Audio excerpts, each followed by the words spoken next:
When Spokane Health Officer Dr. Bob Lutz was fired by the health board last year, it prompted a wave of debate about whether health boards have become a bit too political. Now, a Washington state bill is poised to pass that aims to reduce the influence of politics on those boards.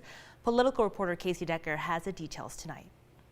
The Spokane Board of Health is currently made up of 12 members. 9 are elected politicians, 3 are not. So when the largely conservative-leaning members voted to fire Dr. Bob Lutz, some felt that decision was political. We heard through testimony and through the process that places throughout, whether it be Pierce County, whether it be Douglas, Chelan, Yakima County, that there were these concerns all over.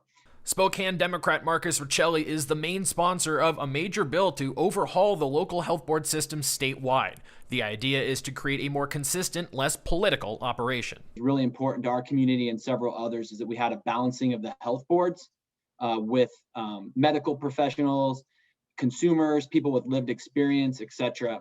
The bill does 2 main things. 1, creates a sort of oversight board at the state level to monitor and give advice to all the various local boards.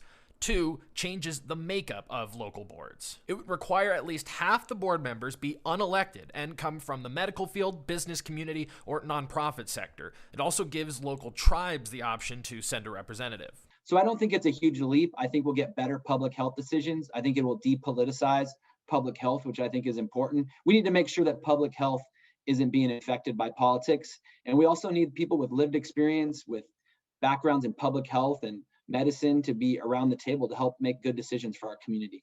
For Spokane, that would mean either adding 6 more unelected members or reducing the number of elected members, and that decision would be up to the 3 county commissioners. Originally, this bill was even more ambitious, calling for regional health districts and service centers to provide even more consistency and oversight. However, those provisions were removed in the state Senate after many members felt it was going too far in creating too many levels of government. There was a lot of things in there to talk about shared services and regional coordination that were removed from the bill. I think that's unfortunate.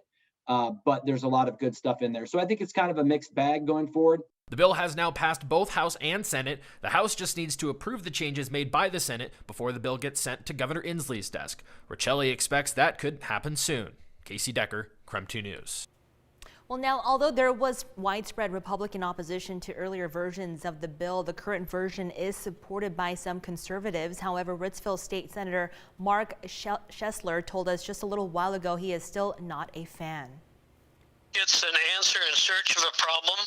The counties I represent were generally happy the way things were and weren't looking for interference from Olympia in how they run their county health districts. I think it was a poor choice to come to Olympia and rework the county health districts.